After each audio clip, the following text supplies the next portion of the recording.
Good morning बच्चों। 3 chapter हमारे complete हो चुके हैं। 3 चैप्टर के बाद एक चैप्टर आता है चैप्टर नंबर 4। वो चैप्टर नंबर 4 सिर्फ 10 मिनट की एक्सप्लेनेशन का चैप्टर है, इसलिए मैं उस चैप्टर को अभी डिस्कस नहीं कर रहा हूँ। ठीक है, उस चैप्टर को डिस्कस करूँगा अभी इस चैप्टर के बाद। ठीक है, तो पहले मैं कवर करता हूँ चैप्टर नंबर 5 को, या फिर जैसे ही मैं अगले टॉपिक्स कुछ पढ़ाऊँगा तब उसको डिस्कस करूँगा। ठीक है, या बीच में इस टॉपिक्स के लास्ट में जब टाइम बचेगा 5-10 मिनट तो उसमें हम उसको कवर कर लेंगे चैप्टर नंबर 4 को। ठीक है बच्चों, तो फिलहाल हम चैप्टर नंबर 5 पर आते हैं। बेटा चैप्टर नंबर 5 अकाउंटिंग इक्वेशन है as per the T S. Grewal, है ना, क्योंकि मेरे पास अभी डी.के. गोयल नहीं है, इसलिए मैं क्वेश्चंस टी.एस. ग्रेवाल से ही करा रहा हूँ आपको। ठीक है बच्चों, मैं आपको क्वेश्चंस के फ़ोटो सेंड कर दूंगा, उससे आपको उन क्वेश्चंस की प्रैक्टिस भी करनी है इसके साथ में, वीडियो के साथ। ठीक है ना बच्चों, तो जो डी.के. गोयल, सभी बच्चों के पास मोस्टली डी.के. गोयल होगी, आप डी.के. गोयल से ही क्वेश्चंस करें, लेकिन मैं जो क्वेश्चन यहाँ बोर्ड पर कराऊंगा उनको एक बार जब करें तो उनके क्वेश्चंस तुम्हारे पास होने चाहिए, उसके फ़ोटो मैं आपको सेंड कर दूंगा ताकि हम कॉन्सेप्ट को ठीक से अंडरस्टैंड कर सकें। कॉन्सेप्ट समझने के बाद आप क्या करना, फिर उसके बाद प्रैक्टिस डी.के. गोयल की ही करनी है। ठीक है ना बेटा? हाँ बिल्कुल ठीक है। चलो क्वेश्चंस पर आते हैं। अकाउंटिंग इक्वेशन इसका नाम है चैप्टर का। इक्वेशंस मींस अलजेब्रिक प्रेजेंटेशन, है ना, लेकिन अकाउंट में हम इसकी जो बात करेंगे मैथमेटिकल प्रेजेंटेशंस की बात करते हैं। इक्वेशंस क्या होती हैं, जैसे a + b = c होती है ना। तो अगर मैं ये कहूँ कि a = c - b होती है ना, या a = a - c = b होती है, तो this is the accounting equation, वो सॉरी मैथमेटिकल इक्वेशन जो हम पढ़ा करते थे मैथ के अंदर, है ना। लेकिन similarly terms equal to this equal to this हम ये अकाउंट्स के अंदर पढ़ने जा रहे हैं, लेकिन क्या वो इक्वल क्या होने वाला है, हम यहाँ पर अल्फ़ा बीटा गामा की बातें नहीं करेंगे, हम बात करेंगे सिर्फ अकाउंटिंग टर्म्स की जो इक्वेशंस के अकॉर्डेंस फिट बैठती हैं। Dual aspect concept last chapter जो चैप्टर नंबर 3 था उसमें ये बताया कि हम एंट्री करते समय 2 चीज़ों को अफेक्टेड करते हैं, एक डेबिट एंड एक क्रेडिट। हर डेबिट के साथ में एक क्रेडिट होगा सिमिलर अमाउंट के साथ में, सभी क्रेडिट्स के साथ में जब भी एंट्री होगी डेबिट भी होगा हमेशा, है ना। तो होता क्या है देखो, पहले जैसे राम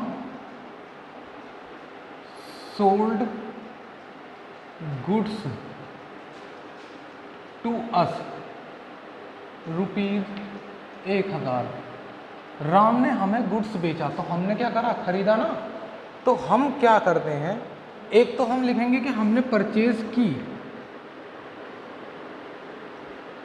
ठीक है, कितने की, भाई राम से हमने खरीदा है 1000 की। एक बात तो ये लिखते हैं, हाँ बिल्कुल सही बात है। क्या ये कंप्लीट बात है?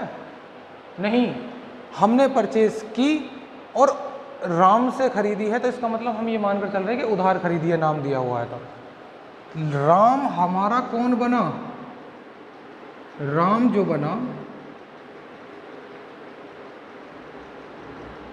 क्रेडिटर्स बन गया हमारा। जैसे ही हमने उससे उधार खरीदी वो हमारा कौन बना, क्रेडिटर। कितने रुपए का, 1000 रुपये का। ये 2 इंसिडेंट एक साथ अफेक्टेड होती हैं। राम हमसे पैसे मांगेगा नहीं जब हमने उससे 1000 रुपये उधार खरीदे, ठीक है। तो ये जो गुड्स परचेज की हमने रूल्स के अकॉर्डिंग, जो अभी आपको मैंने नहीं बताए हैं, मैं बस ऐसे ही लिख देता हूँ ओरली, उसको हमने डेबिट किया। और राम जो हमारा क्रेडिटर्स बना है ना, उसको हमने क्रेडिट कर दिया इसको, ठीक है। तो सिमिलर डेबिट = क्रेडिट हम इस चैप्टर्स में ये पढ़ने जा रहे हैं, यानी ऑलवेज डेबिट = क्रेडिट होते हैं, ठीक है। हर डेबिट के साथ हर डेबिट का क्रेडिट होता है और हर क्रेडिट का डेबिट होता है। ठीक है, हाँ बिल्कुल समझ में आती है बात। ठीक है, अब घटना क्या हुई, देखो मैंने गुड्स खरीदा, तो गुड्स हमारे लिए क्या है, एसेट है या नहीं, दिस इज कॉल्ड एसेट।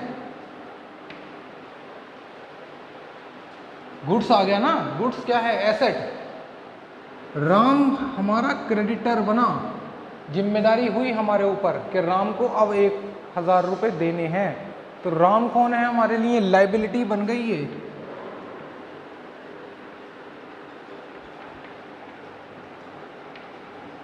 ये लाइबिलिटी हुई या नहीं हुई।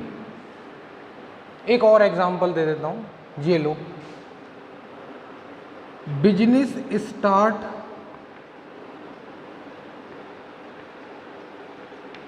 With cash rupees 1,00,000। चलो हम किसके यहाँ अकाउंटिंग करते हैं, बिजनेस के यहाँ। और बिजनेसमैन के बीच में जो लेन देन होता है ओनर के बीच में, उसको हम रिकॉर्ड करते हैं। तो in the books of business we are accountant of the business. ठीक है, how will we treat of this transactions. Business start किया, कैश लगाया, तो हम बिजनेस में बैठे हुए हैं, बिजनेस में क्या आया, कैश आया ना, किसने दिया, ओनर ने। तो जब ओनर कैश देता है, ये तो कैश आया बिजनेस के अंदर, कैश का इनफ्लो हुआ, कितने रुपए का कैश आया, 1,00,000 रुपए का। लेकिन बिजनेस के ऊपर देने वाला कौन था, ओनर। और ओनर का अकाउंट किसके नाम से ओपन होता है, कैपिटल के नाम से, 1,00,000 रुपए की कैपिटल। तो दो अफेक्टेड हुई ट्रांजेक्शन, हर एंट्री में डबल पोस्टिंग होती है, one side is cash and other is capital in this transaction, and in this transaction one side is purchase and other is round. ठीक है, तो कैश जो है वो क्या है, this is an asset. Asset है या नहीं। जब ओनर ने पैसा लगाया तो बिजनेस के लिए ये क्या है, लाइबिलिटी है या नहीं। बिजनेस के ऊपर जिम्मेदारी है कि मालिक ने पैसा लगाया है, मुझे वो पैसा एक दिन मालिक को लौटा कर भी देना है, साथ में उस पर प्रॉफिट भी अर्न करके देना है। ठीक है, अगर लॉस होता है तो वो कम ले लूँगा मैं उससे। तो एक तरफ तो एसेट जनरेट होती है, एक ही तरफ लाइबिलिटी। और एग्जाम्पल बताओ सर, ये लो एक और एग्जाम्पल लो, मशीनरी परचेज।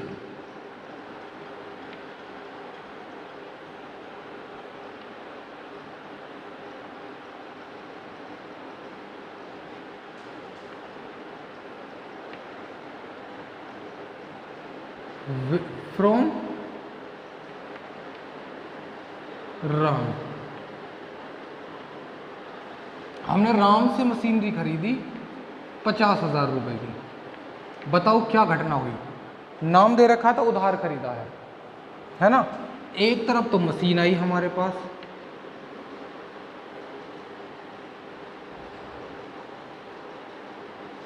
ठीक है 50,000 की। दूसरा हमने राम से उधार खरीदा है, तो इस बात की राम के नाम की, राम कौन बन गया, क्रेडिटर्स हमारे लिए, ये बन गई हमारे लिए लाइबिलिटी। क्रेडिटर्स होती हैं लाइबिलिटी, उनसे उधार खरीदा है, उनको पैसा भी देना है, इस बात की लाइबिलिटी बनती है। तो देखो ये एसेट बनी मशीनरी और ये लाइबिलिटी बन गई। तो हर एंट्री के साथ अगर मैं इसको ये मान लूँ कि ये नगद है, लो मैं यहाँ पर इसको कैश में मान लेता हूँ कि नगद खरीदी है, तो क्या होगा, एक तो मशीनरी आई है,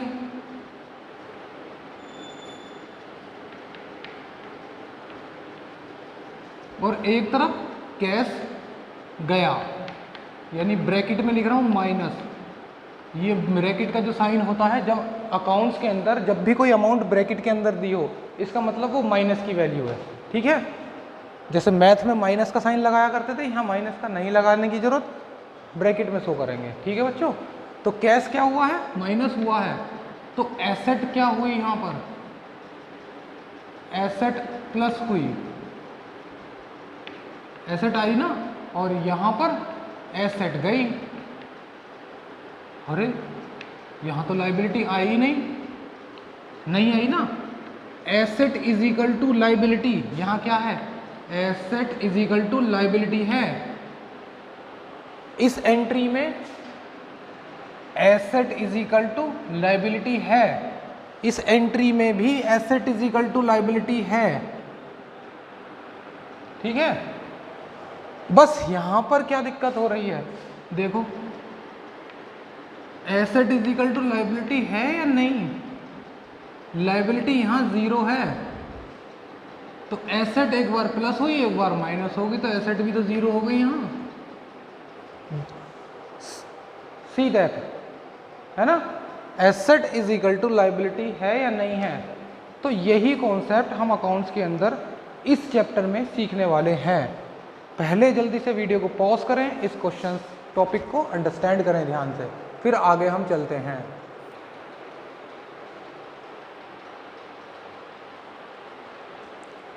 यानी हमने इस कॉन्सेप्ट में ये सीखा कि debit is equal to credit तो होता ही है, साथ में asset is equal to liability भी है ना।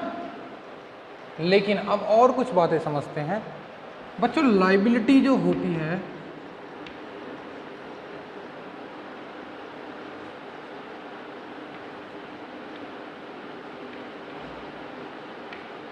वो 2 तरह की होती है। लास्ट चैप्टर में बेसिस ऑफ अकाउंटिंग टर्म्स में मैंने ये बताया था कि liability is always is equal to 2 type, that is internal liability, ठीक है, एंड एक्सटर्नल लाइबिलिटी।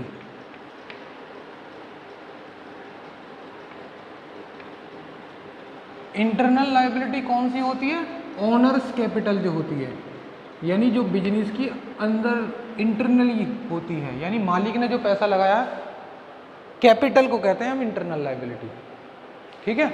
और एक्सटर्नल लाइबिलिटी वो जो बाहरी लोगों का पैसा लगा है बिजनेस में, जो मालिक का पैसा लगा वो इंटरनल लाइबिलिटी, और मालिक के अलावा जो बाकी लोगों का लगा हुआ है पैसा जिनको लौटाना है, भाई मालिक को भी लौटाना है, बिजनेस के लिए जिम्मेदारी होती है ये भी, और जिन्होंने बाकी लोगों ने लगाया है वो एक्सटर्नल लाइबिलिटी होती है, जैसे लोन फ्रॉम बैंक,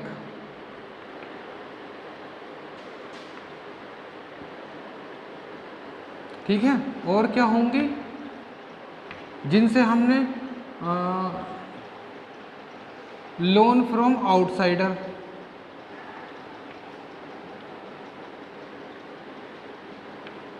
किसी और से ले लिया आउटसाइडर से, है ना। और क्या हो सकते हैं, जिनसे हमने गुड्स खरीदा है उधार, यानी क्रेडिटर्स, वो भी लाइबिलिटी ही होती है, बताया था अभी, ठीक है। और कोई एक्सपेंस हमने पेड नहीं किए हैं अभी, वो एक्सपेंस अभी देने बाकी हैं, आउटस्टैंडिंग हैं,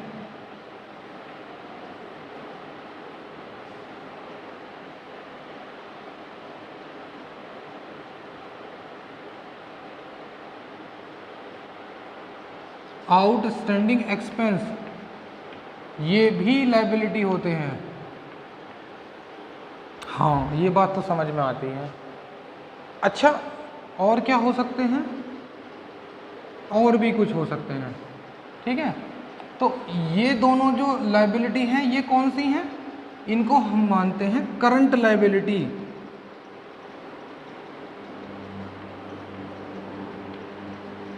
ठीक है। इन्हें कहते हैं हम करंट लाइबिलिटी, क्यों, इनका पेमेंट हमको लेस देन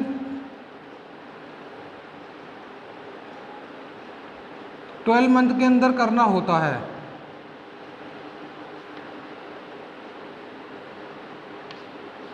ठीक है, 12 मंथ के अंदर। और इनका जो बाकी होते हैं ये हो सकता है 12 मंथ के अंदर की भी हो, करंट में भी आ सकती हैं, नॉन करंट में भी आ सकती हैं, तो इनको कहते हैं नॉन करंट लाइबिलिटी बाकियों को, ठीक है, क्योंकि इनका पेमेंट 12 मंथ से ज़्यादा के समय में देना होता है। तो अब जब मैंने ये लिखा कि asset is equal to liability होती है, तो क्या मैं इसको ये भी लिख सकता हूँ कि asset is equal to internal liability यानी कैपिटल प्लस लाइबिलिटी होगी हमेशा। मैंने लाइबिलिटी एक्सटर्नल को लिखा है हमेशा, ठीक है, यानी लाइबिलिटी का मतलब एक्सटर्नल लाइबिलिटी, कैपिटल का मतलब इंटरनल लाइबिलिटी। तो ये हमारी अकाउंटिंग इक्वेशन जनरेट होती है। This is the accounting equation cost. अब मैं इसको चाहे ऐसे लिख दूं कि asset minus liability is equal to capital, बना सकते हैं ना। अच्छा, अब जब मैंने लाइबिलिटी साइड को बता दिया तो एसेट साइड भी बता दूं। हाँ, एसेट साइड भी बताऊं जरूर। एसेट में क्या क्या होते हैं बच्चों? एसेट्स जो होती हैं, एक तो हमारी बिल्डिंग होंगी, ठीक है, और क्या होती हैं? फर्नीचर भी होता है, ठीक है, और क्या होते हैं?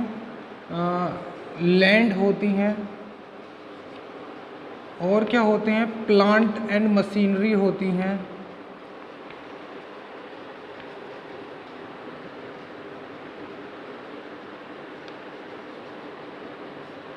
और क्या होती हैं?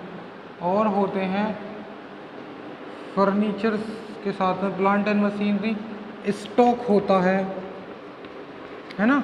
डेटर, जब जिनसे गुड्स खरीदा वो क्रेडिटर्स और जिनको बेचा वो डेटर, जिनसे खरीदा वो लायबिलिटी और जिनको उधार बेचा वो एसेट्स। ऐसे ही डेटर्स की तरह इनके भाई होते हैं बिल्स रिसीवेबल, ठीक है, यानी वो डेटर जिन पर हमने बिल ड्रॉ किया हुआ है, बिल लिखा हुआ है। इसके ऊपर चैप्टर है बिल्स रिसीवेबल के ऊपर, बाकी डीपली डिस्कस उस चैप्टर में करेंगे, ठीक है ना। तो ये समझ लें ये डेटर ही होते हैं बिल्स रिसीवेबल, बस इन पर बिल ड्रॉ कर दिया जाता है तो इनका नाम बदलकर बिल्स रिसीवेबल कर दिया जाता है। ऐसे ही क्रेडिटर्स के भाई होते हैं बिल्स पेबल, जिन्होंने हम पर बिल लिख दिया उनको हम बिल्स पेबल की कैटेगरी में डालते हैं, ठीक है ना बेटा। अच्छा, और क्या होंगे? हाँ, कैश भी होता है ना, और बैंक में जो अकाउंट पड़ा हुआ है वो भी होता है बैंक बैलेंस। तो ये सब क्या होती है? हमारी एसेट्स। अच्छा, जैसे ये करंट एसेट और नॉन करंट एसेट होती हैं, क्या ये भी होते हैं? हाँ, बताए थे मैंने चैप्टर 2 में। इनको कहते हैं हम फिक्स्ड एसेट या नॉन करंट एसेट।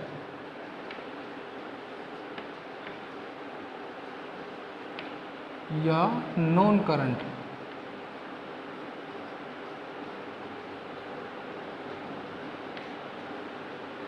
ठीक है, और इनको कहते हैं हम स्टॉक के बाद में स्टॉक, डेटर, कैश और बैंक, करंट एसेट।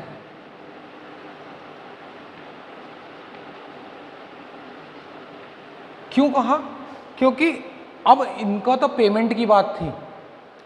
अगर कोई भी एसेट 12 मंथ के अंदर, 12 महीने के पीरियड के अंदर कैश में कन्वर्ट हो जाती हो, उसको हम करंट एसेट कहते हैं। जैसे स्टॉक ये मानकर रखा जाता है कि 12 महीने के अंदर अंदर बिक जाएगा, यानी कैश में कन्वर्ट हो जाएगा। डेटर को ये माना जाता है कि 12 महीने के अंदर अंदर उनका पेमेंट आ जाएगा, यानी डेटर कैश में कन्वर्ट हो जाएंगे। कैश तो कैश ही होता। अब ये जो एसेट रखी जाती हैं वो जनरली ये सोच कर रखी जाती है, ये वाली, कि इनको हम लंबे समय तक के लिए रखेंगे, मोर देन 12 मंथ पीरियड के लिए। तो फिर इनको बेचेंगे तो नहीं हम, यानी कैश में तो कन्वर्ट नहीं करेंगे, इसलिए इनको हम 12 मंथ के पीरियड से ज़्यादा रखते हैं अपने पास। और ये कौन से होते हैं? Less than 12 month.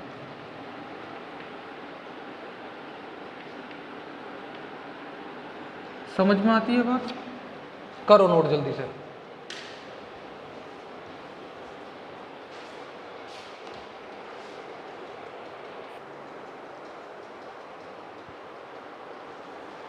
सर, काम की बातों पर आओ। ये एसेट और लाइबिलिटीज क्यों बता रहे हो? ये तो हमें चैप्टर 2 में भी बता दिया। बच्चे बहुत समझदार हैं। मैंने जो चैप्टर 2 में बताया था वो अभी तक सबको याद है ना।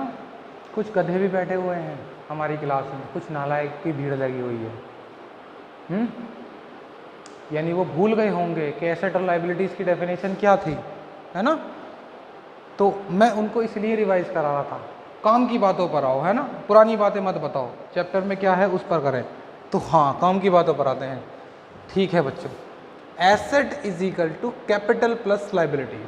This equation will be follow in all type of the question given in this chapters.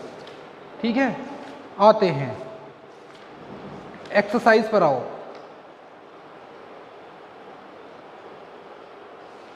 जो मैंने एसेट और लायबिलिटीज के बारे में बताया उन सब की बातें करेंगे। Question number 1, what will be the effect of following accounting equation. क्या इफेक्ट होगा अकाउंटिंग इक्वेशन का। तो हमको क्या करना है, हमको क्वेश्चन नंबर 1 करना है। और क्या करना है, क्या करें क्वेश्चन नंबर 1 में, इस इक्वेशन को ड्रॉ करते हैं। ये लो, asset is equal to capital plus liability.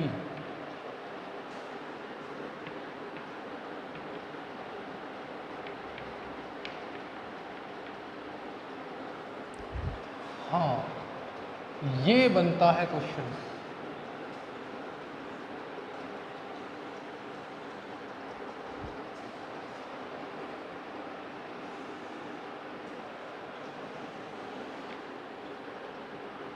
ठीक है, क्वेश्चन नंबर 1,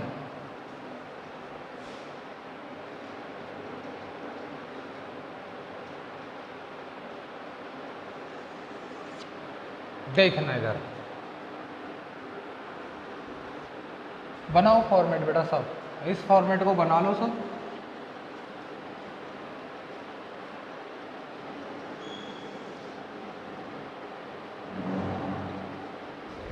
चलो, क्वेश्चन नंबर 1 की फर्स्ट एंट्री कहती है स्टार्ट बिजनेस विद कैश। इस कॉन्सेप्ट को हम क्वेश्चन से ही समझते हैं। बाकी देखो क्या हुआ, फर्स्ट एंट्री में बिजनेस स्टार्ट किया कैश के साथ में।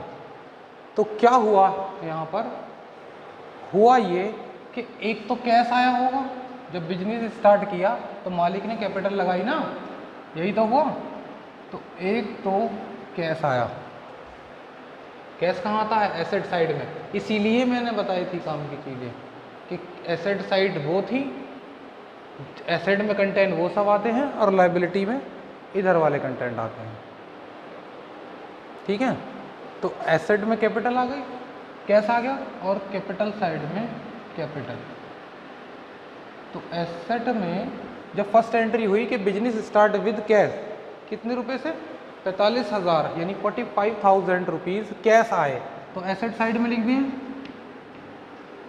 ये लो 45, क्योंकि कैपिटल साइड आई है 45,000, तो इधर भी लिखे हमने 45,000 का कैश आया और 45,000 की ही कैपिटल बनी फर्स्ट एंट्री के अकॉर्डिंग। ठीक है, दो अकाउंट अफेक्टेड हैं, या तो एक इधर या एक इधर। और अगर दोनों एक तरफ ही आते हैं, अगर दोनों का इफेक्ट एक तरफ आना है तो एक जगह प्लस हो रहा होगा, एक जगह माइनस हो रहा होगा। ये रूल्स है, इसका ध्यान रखना। देखो, open bank account with deposit of 4500 रुपये, यानी इस कैश में से, जब बैंक अकाउंट कैसे ओपन होता है कि कैश जमा करते हैं ना उसमें, तभी तो होगा। यानी कुल मिलाकर इसमें कहा कि 4500 रुपये बैंक अकाउंट में जमा करे। तो बैंक कहाँ आता है, वो भी एसेट में ही आ जाता है। तो एक कॉलम और बढ़ाओ इधर बैंक का। ठीक है, प्लस हुए ना, बैंक में पहुंचे 4500 रुपये, ये लोग बैंक वाली उसमें लिख दिए मैंने हेडिंग में। लाइन कोई नहीं खींचेगा, ऐसे ही करना है जैसे फॉर्मेट में बना रहा हूँ। ठीक है, तो 4500 रुपये बैंक में प्लस हुए, गए कहाँ से, कैश से गए ना, तो 4500 रुपये कैश से माइनस कर दो। ये लो मैंने माइनस लगा दिया कैश। ठीक है, ये बनकर आई इक्वेशन नंबर फर्स्ट। क्या बनकर आई देखो,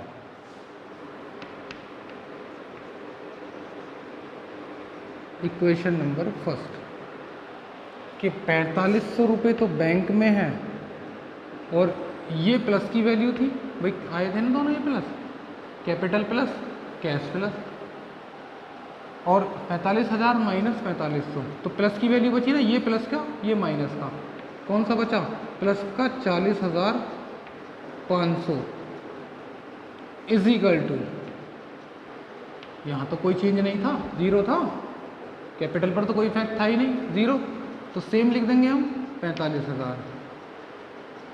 तो देखो asset side is equal to capital side बनती है। अगली एंट्री क्या कहती है, bought goods from Messrs son and company for 11,200। Son and company से गुड्स खरीदा, तो एक तो गुड्स आया तो कहाँ गया वो, स्टॉक में लिखेंगे आने पर गुड्स को, और जब गुड्स जाएगा तो स्टॉक से माइनस करेंगे, आएगा तो स्टॉक कहाँ होता है, एसेट साइड में, ठीक है। तो ये लो 11,200 का गुड्स आया, बेचेंगे तो माइनस होगा स्टॉक से, ठीक है। जब उधार खरीदा तो लायबिलिटी भी हो गई ना, क्रेडिटर्स कहाँ आते हैं, लायबिलिटी वाले इसमें, तो ये लो क्रेडिटर्स, ये लो लायबिलिटी आई कितने की, जितने का गुड्स खरीदा, कैपिटल में कोई चेंज है नहीं है, कैश में कोई चेंज है नहीं है, इसमें कोई चेंज है नहीं है, ठीक है। तो this is the equation number 2, ये लो।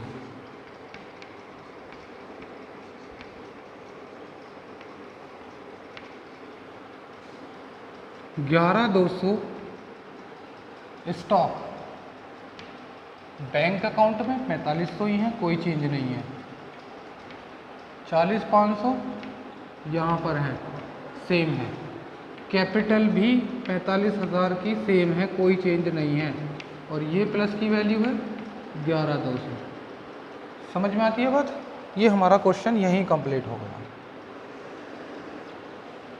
चेक कर लेना कि asset side is equal to capital is equal to liability है या नहीं, ये साइड इसके बराबर है या नहीं है, चेक कर लेना।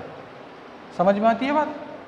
सबसे पहले एंट्री कैश आया, किस बात का, कैपिटल का, तो कैश आया, कैपिटल भी हो गई प्लस, ठीक है। उसके बाद कैश से पैसा कहाँ पहुँचा दिया, बैंक में, तो बैंक में प्लस करा, कैश से माइनस करा, नेट इम्पैक्ट लिख दिया इसका, इक्वेशन बन गई ये फर्स्ट, है ना।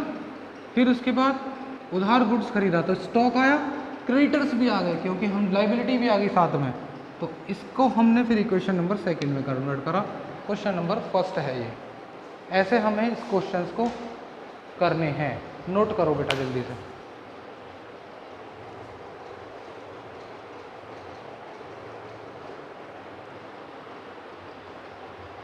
तो बच्चों हमको इस चैप्टर को, तो मतलब आज की वीडियो यहीं कंप्लीट करते हैं। इस फर्स्ट चैप्टर को, क्वेश्चंस को ध्यान से समझना, इसके कॉन्सेप्ट को ध्यान से समझना, आगे हम यही वर्किंग करने वाले हैं क्वेश्चंस के अंदर, यही वर्किंग हम अपने क्वेश्चंस में समझेंगे। कोशिश करना कि क्वेश्चन नंबर 2 को एक बार ट्राई करें with this method. Okay, thank you बेटा।